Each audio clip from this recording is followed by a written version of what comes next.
Mom ignored her daughter's weird neck pimple until it got bigger, and the truth left her in shock. What if that tiny bump on your child's neck wasn't just a pimple? When Laura dismissed her daughter Chloe's minor complaint, she never imagined it would explode into a terrifying medical emergency, leading doctors to a shocking, life-altering diagnosis lurking just beneath the skin. Want to hear the full, harrowing story? Subscribe, like, and listen now to uncover the truth that left this mother reeling. The fluorescent lights of the pediatric emergency room hummed, casting a sterile glare that did nothing to warm the ice gripping Laura Collins' heart. Her daughter, 8-year-old Chloe, lay unnaturally still on the narrow bed, her small face pale and beaded with sweat despite the cool air. Chloe's breaths hitched in shallow, painful gasps.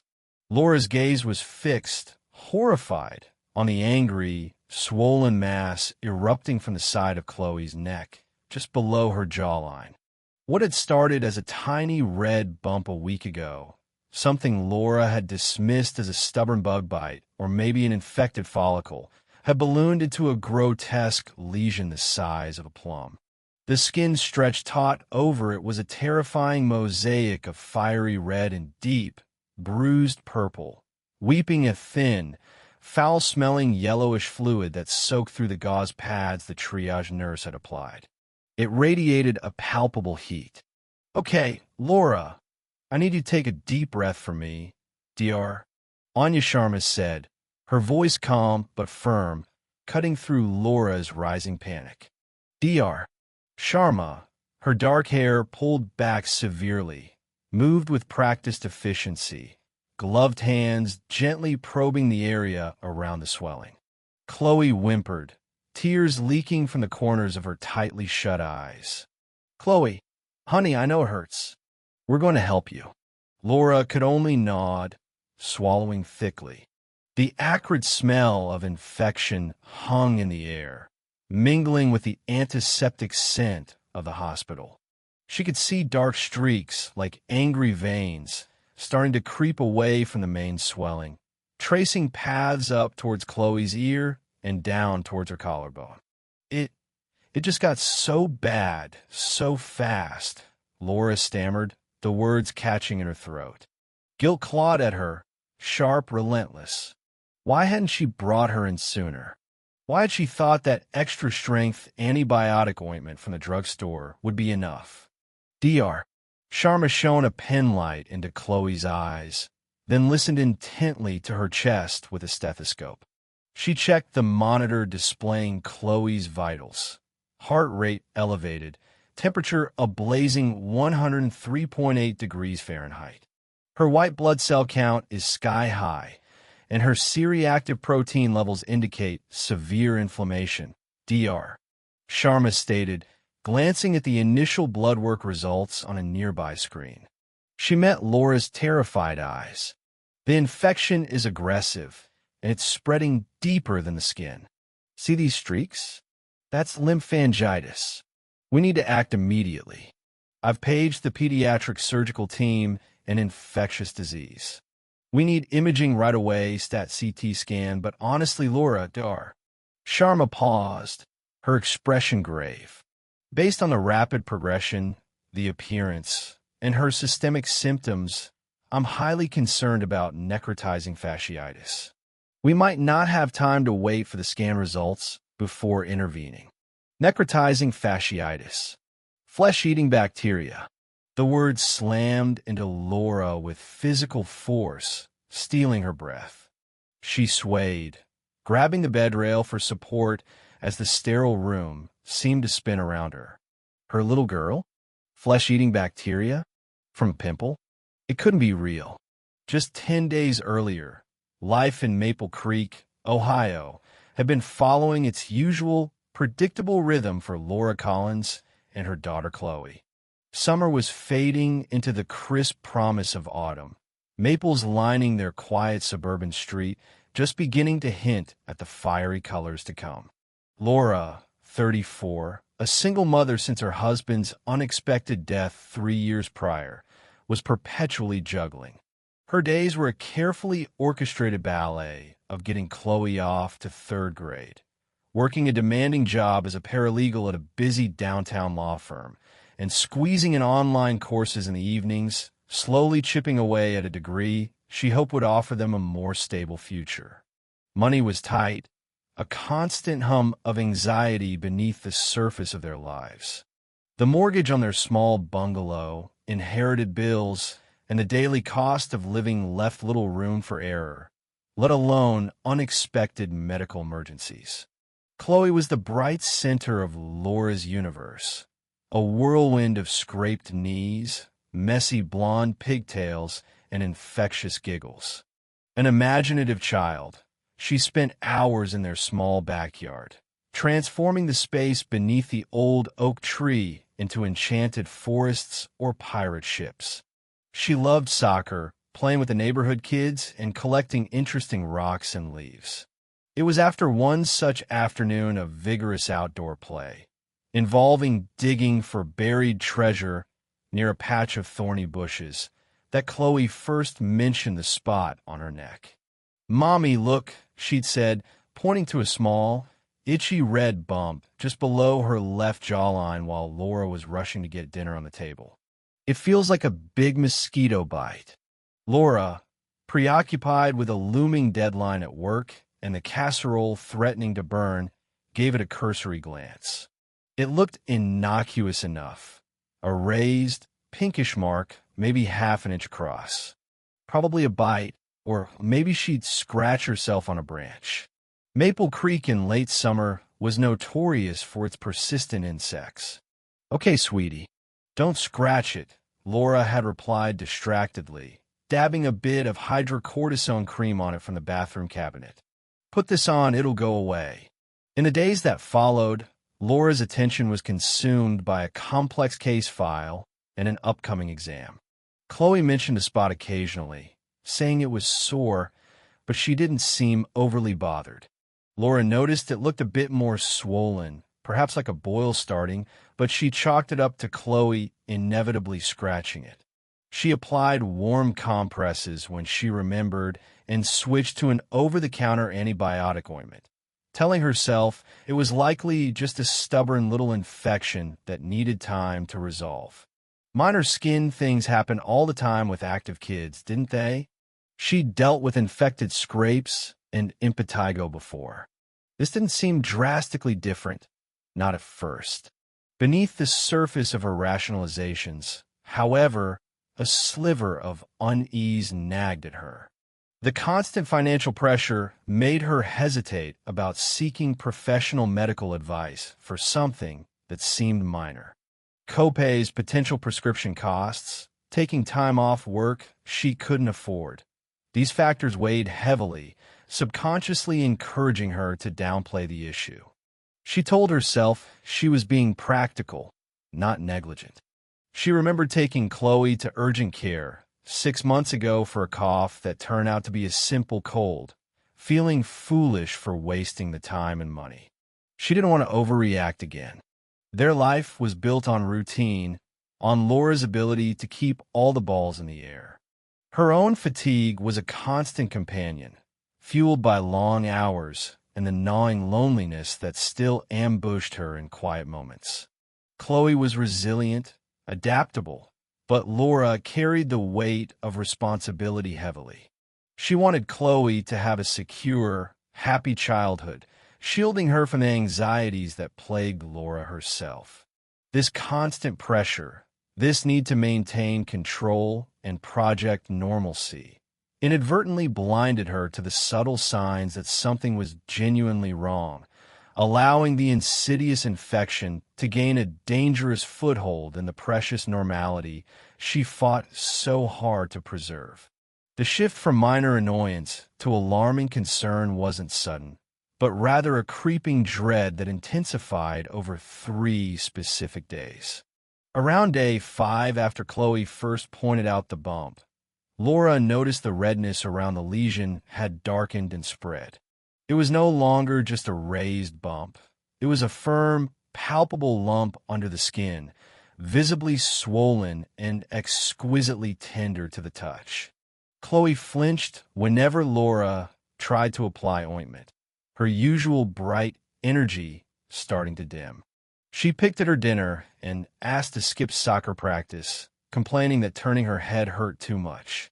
"It feels hot, Mommy," Chloe murmured that evening, her forehead resting against Laura's arm. Laura pressed the back of her hand against Chloe's cheek, then against the swollen area on her neck. It was hot, significantly warmer than the surrounding skin. Worry began to replace Laura's casual dismissal. This wasn't behaving like a simple bite or pimple. Maybe it was a cyst that had become infected, or a swollen lymph node. She remembered her pediatrician saying lymph nodes could swell dramatically with even minor infections. Resisting the urge to panic, Laura decided on a more aggressive home care approach. She meticulously cleaned the area with antiseptic wipes, applied warm compresses religiously every few hours, and gave Chloe children's ibuprofen for the pain and potential fever, though Chloe's temperature was still normal at that point. "We'll give it another day or two, sweetie," Laura said, trying to sound reassuring. "If it's not better by Friday, we'll go see Dr. Adams." Inside, the clock was ticking louder. Friday felt too far away. By Thursday morning, day 6, the situation had visibly worsened. The lump was now clearly larger, perhaps the size of a large grape, and the skin over it was shiny and tight. Chloe woke up irritable and flushed, and the thermometer confirmed Laura's fear, 101.5 degrees Fahrenheit. The pain was constant now, a deep, throbbing ache that made Chloe cry intermittently. She refused breakfast and just wanted to lie on the couch, listlessly watching cartoons. Doubt gnawed at Laura. Was this just a stubborn infection, or something more? She called the law firm, leaving a vague message about Chloe being unwell and needing to work from home. The turning point, the definitive inciting incident, came late Thursday afternoon. Laura was trying to coax Chloe to drink some juice when she noticed it, a tiny, almost imperceptible dark spot, like a pinprick blister, forming near the center of the most swollen part of the lesion. As she watched, horrified, it seemed to weep a small bead of murky, yellowish fluid. It wasn't clear pus. It looked wrong. And the smell, faint but distinctly unpleasant, hit Laura's nostrils. Simultaneously, she saw the faint red streaks starting to track away from the main mass. That was it. The carefully constructed dam of rationalization and hope broke. This wasn't just a boil. This was serious. Panic, cold and sharp, seized her. Visions of sepsis, of hospital stays, of astronomical bills flashed through her mind. But overriding everything was the primal fear for her child. Chloe looked so small, so sick. Laura scooped her daughter up, ignoring Chloe's cry of pain as her neck was jostled. "We're going to the hospital, baby," Laura choked out, her voice trembling. Right now, her initial goal, formed in that moment of stark terror, was simple and desperate. Get help, find out what was wrong, and make it stop. She fumbled for her keys, her purse, bundling a feverish, whimpering Chloe into the car, the short drive to Maple Creek General's emergency room feeling like an eternity. The guilt was suffocating, but fear propelled her forward. She had waited too long. The ordered chaos of the ER swallowed them whole. After the initial shock of Dr. Sharma's potential diagnosis of necrotizing fasciitis, events unfolded with terrifying speed, yet time seemed to warp, stretching moments of waiting into agonizing gulfs. While awaiting the surgical consult and the CT scanner availability, Dr. Sharma and her team worked swiftly, and Foreline was expertly inserted into Chloe's small hand, eliciting another painful cry, and powerful broad-spectrum antibiotics piperacillin-tazobactam, and vancomycin, began dripping directly into her bloodstream, a first line of defense against whatever bacterial nightmare was unfolding. Blood cultures were drawn to identify the specific pathogen, and pain medication was administered, offering Chloe some small measure of relief, though she remained listless and feverish. Laura hovered nearby, feeling utterly helpless. She answered questions mechanically: timeline of symptoms, allergies, Chloe's medical history. Each answer felt like an admission of guilt. Why didn't you bring her in sooner? The question wasn't spoken, but Laura heard it echoing in the efficient movements of the nurses and the grave expression on Dr. Sharma's face. A kind-faced older nurse, named Brenda, noticed Laura's distress. "Try to breathe, hon," she said softly, placing a cup of water in Laura's trembling hand. "Dr. Sharma is excellent. Chloe's in the best place now. You did the right thing bringing her here." Brenda's simple kindness was a fragile anchor in the storm. The surgical resident arrived, a young man with tired eyes named Dr. Miller. He examined Chloe's neck gently, his brow furrowed. "The induration is significant," he murmured, more to Dr. Sharma than to Laura. "And the erythema is spreading rapidly. Definitely concerning for deep tissue involvement." He explained to Laura that even if it wasn't definitively NF yet, the abscess was so large and clearly causing systemic illness that it needed surgical drainage immediately. "We need to open it up, wash it out thoroughly, and see what's going on underneath," he stated plainly. Just as they were discussing the logistics of moving Chloe, a technician wheeled in a portable ultrasound machine. Dr. Sharma guided the probe over Chloe's swollen neck, her eyes fixed on the monitor. Laura watched the grayscale images flicker, meaningless shapes to her, but Dr. Sharma's sharp intake of breath sent a fresh wave of fear through her. "There's gas tracking along the facial planes," Dr. Sharma said grimly to Dr. Miller, pointing at the screen, "and significant fluid collection, much deeper than it appears externally." Gas in the tissues was another ominous sign, strongly suggestive of certain aggressive bacterial infections, including NF. The CT scan became almost secondary at that point. The clinical signs and ultrasound findings were alarming enough. The urgency ratcheted up another notch. Dr. Miller was already on the phone, coordinating with the operating room. "We're taking her up now, Laura," Dr. Sharma said, her hand briefly resting on Laura's arm. "The surgery is called debridement. Dr. Chun, the attending pediatric surgeon, will meet us there. The goal is to remove all the infected and non-viable tissue to stop the infection from spreading further. It might require leaving the wound open initially and potentially more surgeries later.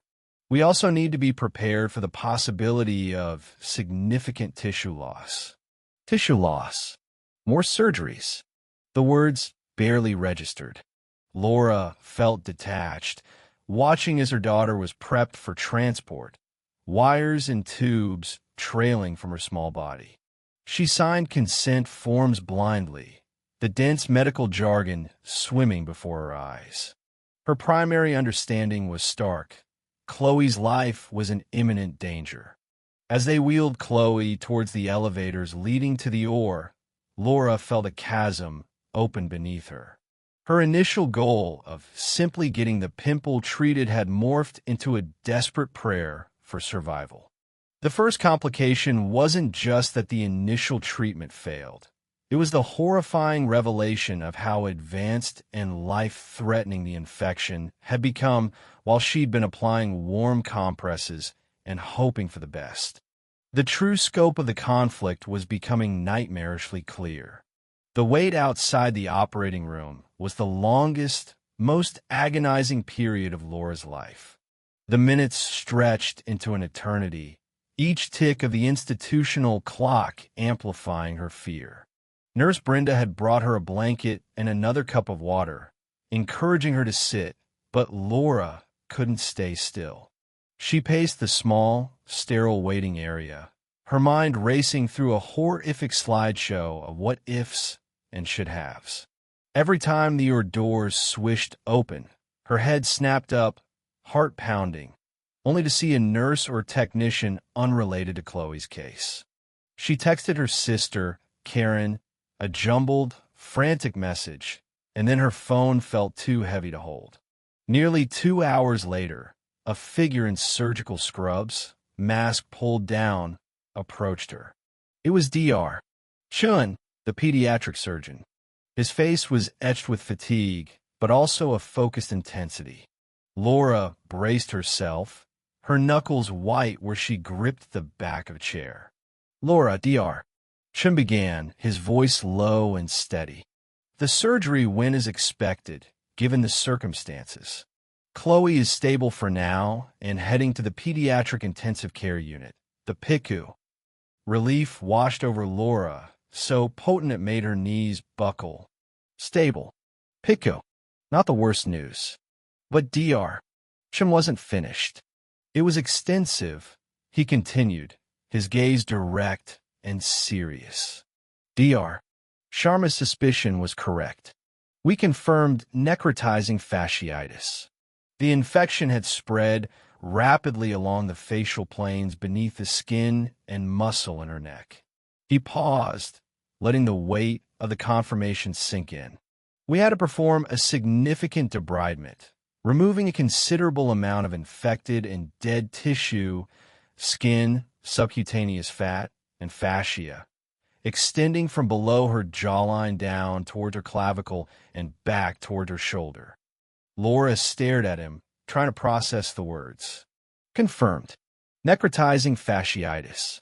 Significant debridement. Removed considerable tissue. It sounded brutal, terrifying. We sent multiple tissue samples to the lab for culture, but based on the appearance and the gas we found, it's likely a polymicrobial infection, possibly involving aggressive strains like Group A Streptococcus or Clostridium, perhaps in combination with Staph aureus, like the MRSA you sometimes hear about. The initial broad-spectrum antibiotics Chloe received were appropriate, but we'll tailor them once we have specific culture results back in a day or two. He held up a hand as Laura opened her mouth, anticipating her questions. The critical thing now is stopping further spread. We've removed all the tissue that looked non-viable at this time, but NF can be insidious. We've packed the wound open and placed a special vacuum dressing, a wound VC, to help remove fluid and promote healing. However, she will almost certainly need to return to the operating room in 24 to 48 hours for a second look debridement to ensure we got everything and remove any more tissue that may have declared itself non-viable since today's surgery. Possibly even a third look after that. More surgeries. The wound packed open. Laura felt dizzy again. "Well, will she be okay?" she whispered, the question feeling fragile and terrifying. Dr. Chen's expression softened slightly. "She's very sick, Laura. Necrotizing fasciitis carries a high mortality rate, even with prompt treatment. But Chloe is young. She was healthy before this, and we intervened relatively quickly once she got here. She has a fighting chance. The next few days in the PICU will be critical. She'll be on multiple 4 antibiotics, pain control, possibly support for her breathing or blood pressure if needed. It's going to be a long, tough road." This was the turning point. There was no going back to the worried mom hoping a cream would fix a stubborn boil. The horrifying diagnosis was confirmed. The initial surgery was just the first battle in a terrifying war against an invisible, flesh-consuming enemy. Laura's role had irrevocably shifted. She wasn't just Chloe's mom anymore. She was the advocate, the vigil keeper, the primary witness to her daughter's fight for life against overwhelming odds. Her initial goal of getting treatment was replaced by a fierce, desperate resolve. She would do whatever it took, endure whatever was necessary, to see Chloe through this. The realization that her delay might have contributed to the severity hit her again, but there was no time for guilt now, only for the fight ahead. This was the point of no return. Her old life, the one from just 10 days ago, felt like a distant, irretrievable memory. The PICU was an overwhelming environment of beeping machines, hushed urgency, and a constant presence of highly skilled nurses and doctors. Seeing Chloe there, small and vulnerable amidst the technology, keeping her stable, was a shock that reverberated deeper than the initial diagnosis. Her neck was swathed in thick. An endotracheal tube helped her breathe, silencing her cries, but emphasizing her fragility. Multiple forelines delivered a cocktail of antibiotics, fluids, and potent pain medication that kept her sedated and comfortable. Laura felt adrift in a sea of medical terminology and fear. The first 24 hours were a blur of updates from the PICU attending physician, Dr. Lee, and a primary nurse, Marcus, who patiently explained the monitors, the medications, and the plan. Laura sat vigil by the bedside, holding Chloe's small hand, whispering stories and reassurances she wasn't sure Chloe could hear, her own exhaustion a heavy cloak. Her sister Karen arrived, eyes wide with worry, offering practical support, handling calls, bringing Laura food she couldn't eat, just being a physical presence in the terrifying quiet of the waiting room. The initial lab results started trickling back. Blood cultures were positive for group A streptococcus, a common bacterium capable of causing devastating invasive infections like NF. Tissue cultures confirmed the strep, but also grew methicillin-resistant Staphylococcus aureus, MRSA, confirming a dangerous polymicrobial infection. This validated the aggressive antibiotic regimen, but underscored the severity of the challenge. Guilt gnawed at Laura relentlessly during the long hours. She replayed the previous week in her mind, agonizing over every missed sign, every moment she dismissed Chloe's complaints. If only I'd brought her in Monday, Tuesday, even Wednesday would have been different. Would she have avoided this? She confessed these feelings tearfully to Karen one night in the dimly lit waiting room. "It's my fault, Karen. I waited too long. I was worried about money, about taking time off work." Karen hugged her fiercely. "Stop it, Laura. You can't do that to yourself. You made the best decisions you could with the information you had. You didn't know. Nobody could have known it would turn into this from a little bump. What matters is she's here now, getting the best care." This second look surgery 48 hours later was another nerve-wracking wait. Dr. Chen emerged with cautiously optimistic news. "The margins looked cleaner today," he reported. "We only had to remove a small amount of additional tissue. The antibiotics seem to be doing their job, controlling the spread. We'll keep the wound VAC in place and plan for another look in 2 days, but this is a positive step." That small victory felt monumental. It was the first concrete sign that the tide might be turning. Laura allowed herself a fragile sliver of hope. She started asking more questions, learning about the wound VAC, the antibiotics, the potential need for skin grafts down the line. She met with the hospital social worker, who helped navigate the overwhelming financial anxieties, explaining potential aid programs and setting up a payment plan framework. Knowing that burden was being addressed, at least partially, allowed Laura to focus more fully on Chloe. Her internal conflict shifted. The paralyzing guilt began to recede, replaced by a determined focus on the present and future. She started coordinating with the nurses, learning Chloe's care schedule, understanding the subtle changes in her condition. Her new plan wasn't just passive waiting, it was active participation. She read Chloe familiar books, sang her quiet songs, decorated her small PICU space with drawings from Chloe's classmates. She became an expert translator of monitor beeps and medical jargon for worried family members calling for updates. She learned to communicate effectively with the medical team, advocating for Chloe's comfort, asking informed questions about the next steps. The fear was still there, a constant undercurrent, but was now channeled into proactive support for her daughter's recovery. Laura was no longer just reacting. She was regrouping, gathering her strength for the long haul, preparing for the complex journey of healing that lay ahead. The path through the PICU was not a straight line. Just as Laura started to feel a fragile sense of optimism after the successful second surgery, Chloe developed a complication. Her fever, which had started to trend downward, spiked again. Her breathing became more labored.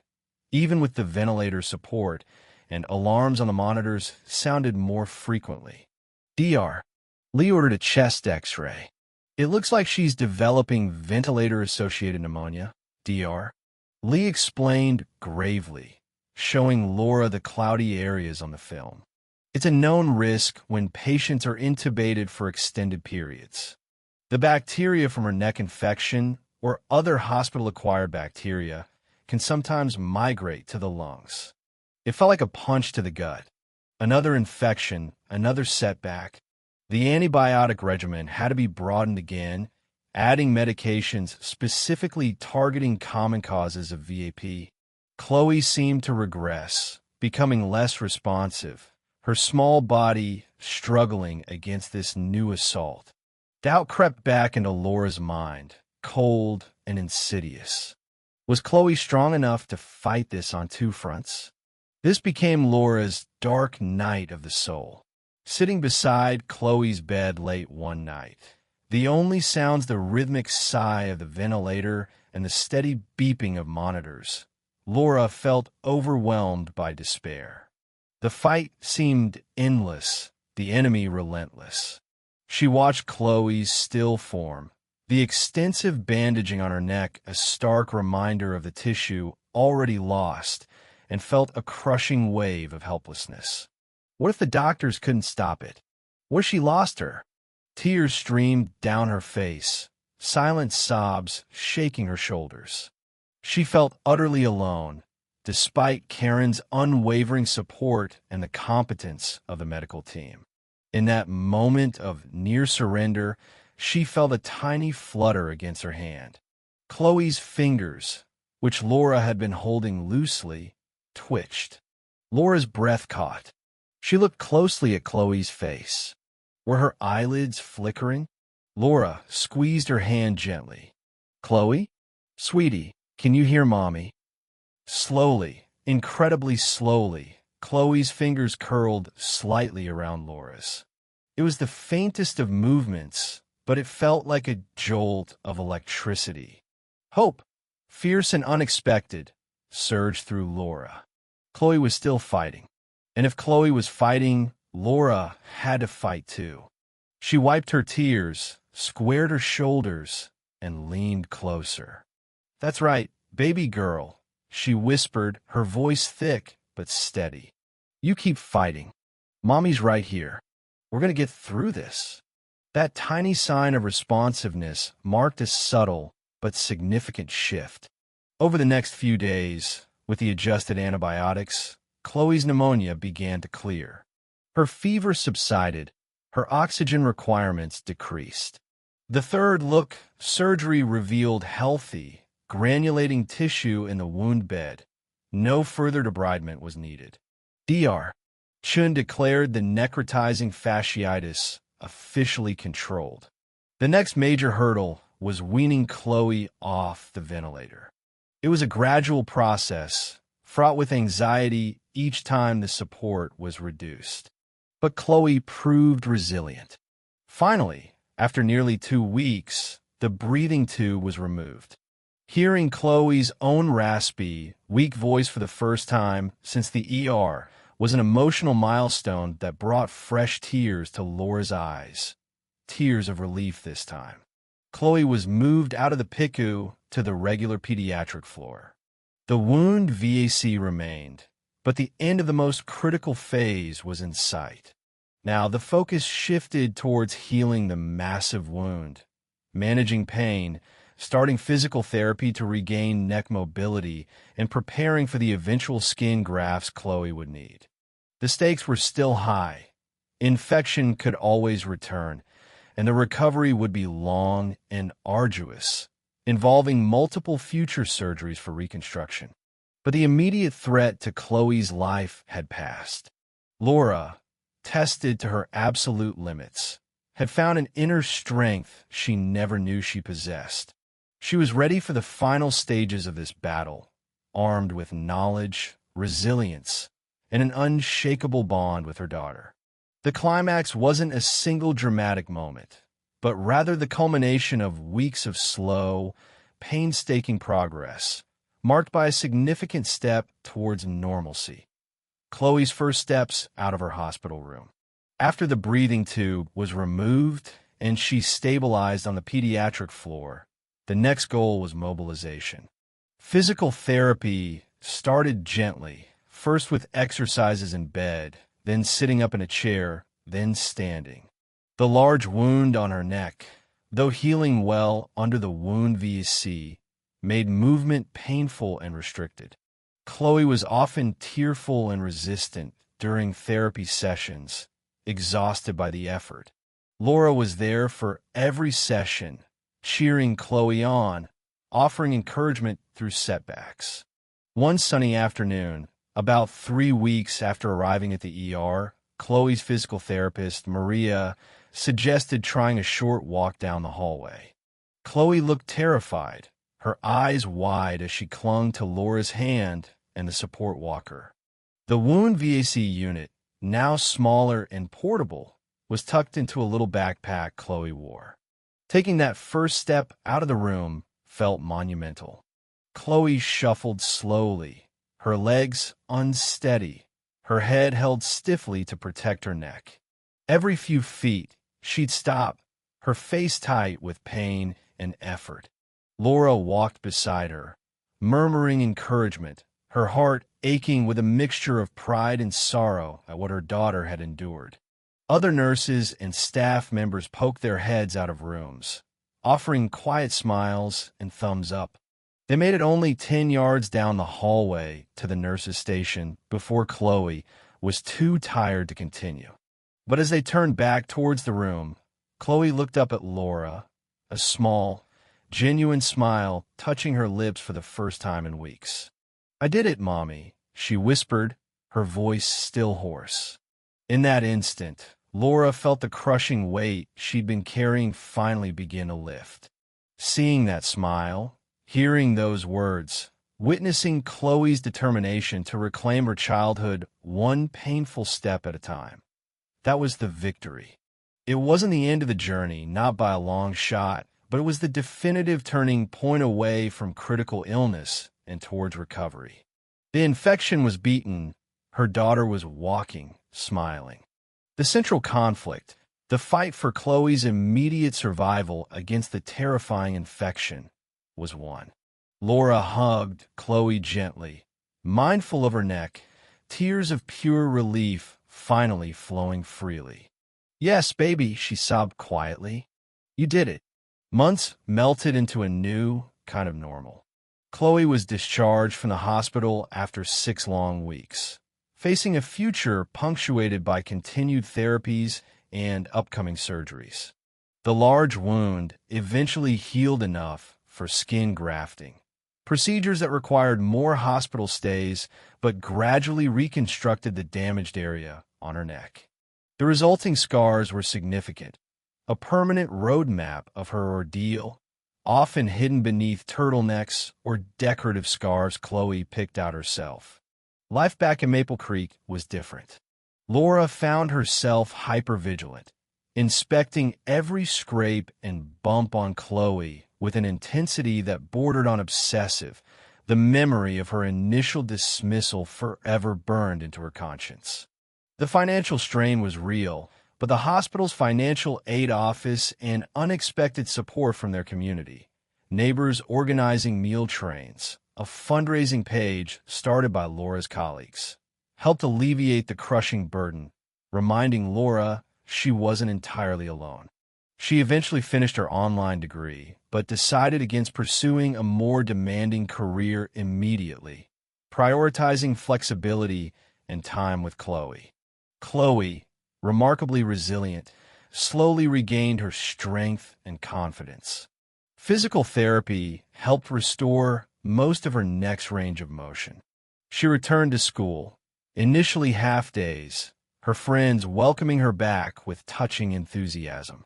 She still had moments of anxiety, particularly around doctor visits, but her laughter gradually returned to fill their small house. She even started playing soccer again the following spring, her movements slightly more cautious but no less joyful. Laura never forgot Dr. Sharma, Dr. Chun, Nurse Brenda, Marcus, Dr. Lee, Maria, and the countless others who had saved her daughter's life. She sent them heartfelt thank you notes and pictures of Chloe's recovery milestones.